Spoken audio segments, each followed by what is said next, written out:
fayyadamneen kinoo kana jechuudha argaartanii nu kanaan fayyadamne jechuudha ka paastaatiin fayyadamne jechuudha isin ka barbaadanii fayyadamuu dandeettanii yookiin marqa yookiin isa kana gootiif jechuudha ka inni irra fayyadamu kana yookiin marqa gootiif yookiin isa kana gootiif argitanii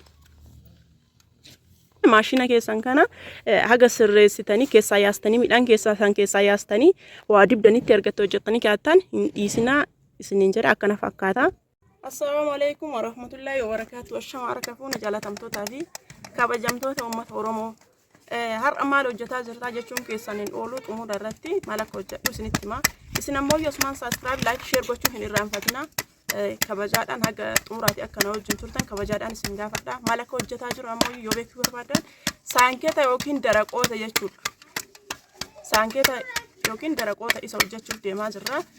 Ka harkaa hojjetamullee hin jira garuuyyuu amma ammoo maashinaan kariin kan hojjechuuf deemaa jirra. Namni beektan ammoo akkuma beektanitti namni hin beekne ammoo haga xumuraatitti na wajjin turaa isiniin jedha. Akka laaltaniif amma ammoo jalqaba irratti harceen kun kamaalitti yoo jettan harcee qamadiiti jechuudha. Qamadii jechuuf hin digamee ka daakamee qamadiidha. Namni barbaadan garbuulleen hin ta'a garbuu fayyadamuu dandeettanii kun garuuyyuu ka qamadiiti. Xumura irratti illee isiniif waraabaa isin ammoo hordofaa isiniin jedha. Amma jalqaba irratti hingishaa jirra. Durallee hin digamee ka daakamee garuuyyuu ammoo wanti keessa hafu jira akkasiin akka galtan sanitti hin hojjetina. Saafaan ammoo saafaa sirriitti bal'aa keessi isaa bal'aa ta'e jechuudha akka yeroo sukkumnu bal'atee sukkumamutti akkas ta'uun dirqama.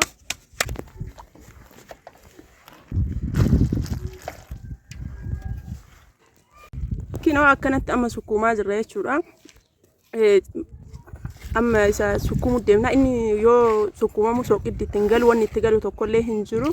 Harcee fi bishaan bichaa waliin gahu jechuudha. Argaatanii harcee fi bishaan bichatuuyyuu wal gaha malee wanti biraa wanti itti dabalamu hin jiru. Harcee fi bishaan qofa sirrii waliin geettanii akka midhaan gaaniitii miti sirrii jabaachuu qaba. Sirrii xankar jedhee jechuudha gogaa ta'uu qaba.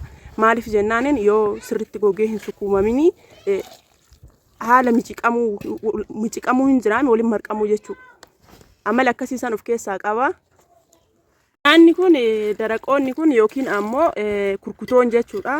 Afaan baay'eetti waamama akkuma biyya garaagaraatiin daraqoota jedhama, kurkutoo jedhama, saankeeta illee jedhama. Inni kun akka aadaa Oromoo keessatti illee isa gahaa guddaa qabu jechuudha. Akkuma marqaa aadaa Oromoo keessatti gahaa olaanaa qaba jechuudha. Akka bareedan laallama aadaa keessatti jechuudha. Keessummaan yoo nama dhuftuuf sargii cidha garagaraatiif garagaraatiif illee isa godhanii deemaniini maaliif jennaan akka marqaati miti akka marqaa irraa dhadhaallee namaa qusata jechuudha. Sababa sanii jecha dhadhaallee baay'ee hin fixu akka kaawwanii jechuudha. Fakkeenyaaf marqi dhadhaa guddaa gaafata micirraalleen akkasuma inni kun dhadhaallee namaa qusata akkasuma sooma keessallee isa kana qopheeffatanii marqa namni yeroo maratti deebi'ee waan hin nyaanneef jecha isa kana godhatan jechuudha. Obboroo isa biraa ammoo deettullee yeroo deettu isa kana qopheeffatu qabdi dirqama maaliif jennaaniin yeroo marqa nyaachuun isi cufu isa kana nyaatti marqaa fi kana wal keessa makaa jechuudha. Marqi yeroo baay'eetti yoo deddeebi'an amala nama cufu waan qabuuf inni kun amala akkasiillee hin qabu qinceefin amala akkasiillee hin qabu deettulleen isa qopheeffatti yeroo ramadaanaallee isa qopheessanii yeroo hundaafuu jechuudha nyaatas. Baay'ee filatamaa ta'e jechuudha nyaanni kuni haga xumuraatti hordofaati. Namoonni qara hojjetanillee hojjetadha namoonni qara hin hojjennillee waan kana hojjetadha daraqoota kana hojjetadha isiniin jedha. Kanatti asirra afnee jirra jechuudha. Kana dhiqnee kanarratti akka waan nu bal'atuuf kanarra godhuuf jechuudha. Kinu sufraa bal'aa irratti jechuudha. Harceerra nasaanasnaa waan inni jiidha qabuuf harceerra nasaanasnaa hojii akka baannellee akka inni lixiin irratti gadi rakkanneef jechuudha. Harceerra nasaanafan. Ergasii lixii akkan irra kaayannee akkana goona jechuudha. Dura qixxaa irratti xiqqoo gad haphisuu qabna. Maashinni illee yaasaa garuuyyuu akkana irratti haphisuu qabna.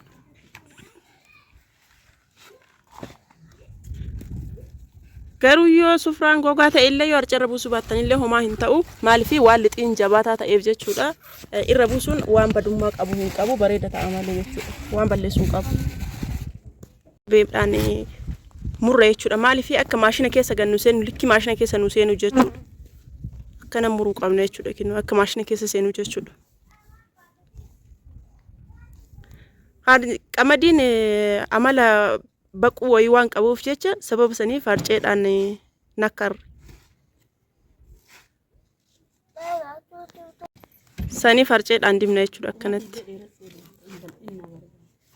Goonee akkana waliin gahanne erga akkana mummurree jechuudha kinoo isin aga barbaadanii muruu dandeettanii akkana erga mummurree waliin geenne booda harcee irra nasaannasnee gad haaphifne jechuudha lamu ammallee akkasii mummurree saniinillee xiqqoon haaphifne.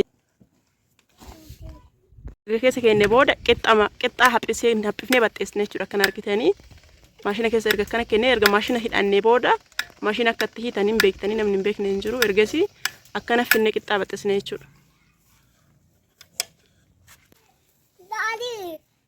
Aslaalaa kinoo haphateera jechuudha inni kun amma godhamuu qofa hafe malee haphateera jechuudha. Deebinee akka waliin nu jalaan qabannee mallee safeedii irraa harcee nasaannasnee harcee sanii waliin nakkarra jechuudha. Akkana goonee kabiraatti dabalan akkanuma haga xumurru jechuudha haga qixxaa baxxeessine san xumurrutti akkanuma godhaa deemna jechuudha. Maaliif yoo akkasii cal'ifnee kageennu ta'e qamadiin amala biqiluu wayii baquu wayii waan qabduuf jecha amala baquu waan qabduuf harcee yoo ittiin nakkarini walitti qabatte jechuudha. Ammoo yoo furdaa sana ammoo akkasuma fuutanii yoo maashina keessa kakeettan ta'e yoo akkanatti hin haphisin osoo hin haphisni maashina keessa kakeettan ta'e maashina isin jalaa tabalaansha.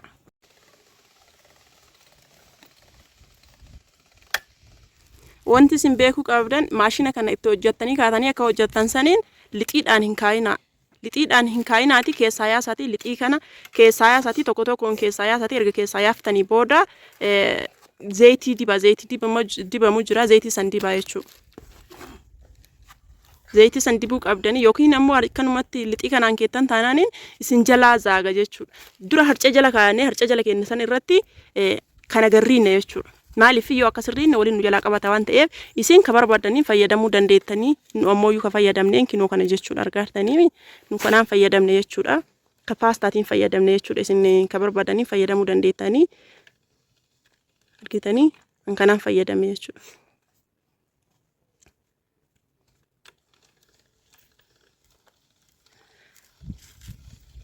Daraqoonni yookiin kurkutoon jechuudha bootaa guddaa qaba jechuudha aadaa Oromoo keessatti beektanii dubartii yoo heerumtu isa godhattee ittiin heerumti maaliif gizeessan keessummaa waan taateef gabbaatee waa bitachuu hin dandeettu baabura dhaqachuu waan hin dandeenyeef jecha isa fayyadamti jechuudha. Isuma distii keessatti ganafal gootee fayyadamuu dandeettu jechuudha. Namatti seenuufillee abbaa warraatiifillee ta'ee jechuudha. Deebitee yeroo malsi jedhan deebi'utu jira yookiin ammoo halangee deebi'an turaan yeroo san dhufuufillee soddaatiin maal gootii fi isa kana gootiif jechuudha. Yookiin marqa yookiin isa kana gootiif jechuudha.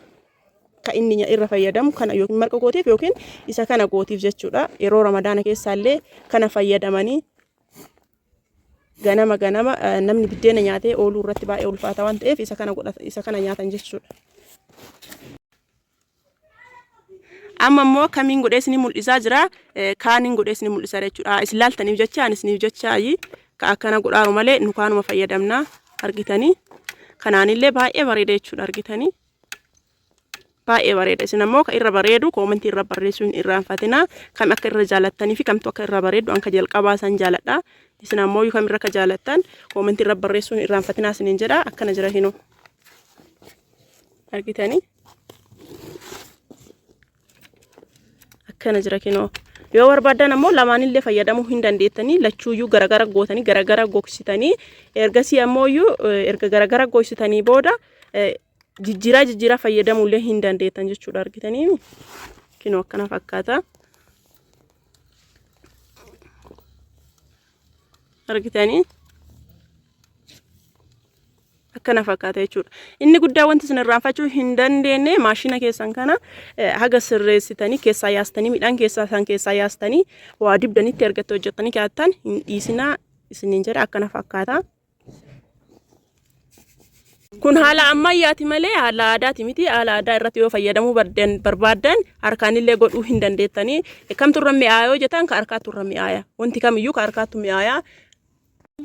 Kinoo haala kanaan naa gogee jira. Haala kanaan akkana fakkaata. Yeroo gogu akkana fakkaata. Isiniif waraaba jedhee isin himee ture. Waadaa isiniif seenee ammallee isiniif waraabee jira. Yeroo gogutti akkana fakkaata. Kinoo baay'eedha jechuudha. Baay'ee hojjenne jechuudha. Akkana fakkaata. Isinillee akkanatti hojjedhaati fayyadamaa isiniin jedha. Uummata jaalalaa, uummata kabajaa akkana fakkaata isiniin jedha. Daraqoonni yookiin ammoo saankiin kurkutoon keenya akkana fakkaata jechuudha. Yeroo immisullee isiniin mul'isa. Akkana fakkaata. Maashaallah. Maashaallah jedha. Wajjumaan nyaanna yeroo hojjedhullee isiniin mul'isa. Akkana fakkaata jechuudha. Haala kanaan hojjenne akkana fakkaata kenooti. Kanaan jaaladhee isin himee jira. Kanumaan hojjedhe jechuudha. Kan isinitti mul'isuuf malee isaan hin barbaanne jechuudha. Kanaan waan barbaannuuf kanaan hojjenne jechuudha. Akkana fakkaata. Isinillee akkana fayyadamaa mana keessan keessatti nyaadhaa fayyadamaa isiniin jedha. Nama birallee yoo dhaquu barbaadan akkanatti hojjettanii yeroo micciirraa godhuudhaaf yookaan ammoo kadhaadhaan sukkuumamu san jechuudha. Cuukkoo isa godhuudhaaf isiniif hin mijoofne ta'e kana fayyadamu kana godhuu hin dandeettanii akka marqaa sanillee dafee qorree nama nyaachisuu hin didu. Inni kun bareeda jechuudha. Marqarra kanatuyyuu karaan deemuufillee irra mijata jechuudha. Marqee ammoo yeroo san daqiiqaa san keessa yoo nyaattameef malee karaan deemuuf namaaf hin ta'u. Hin qorraa amala qorruu qabaa hin beektanii.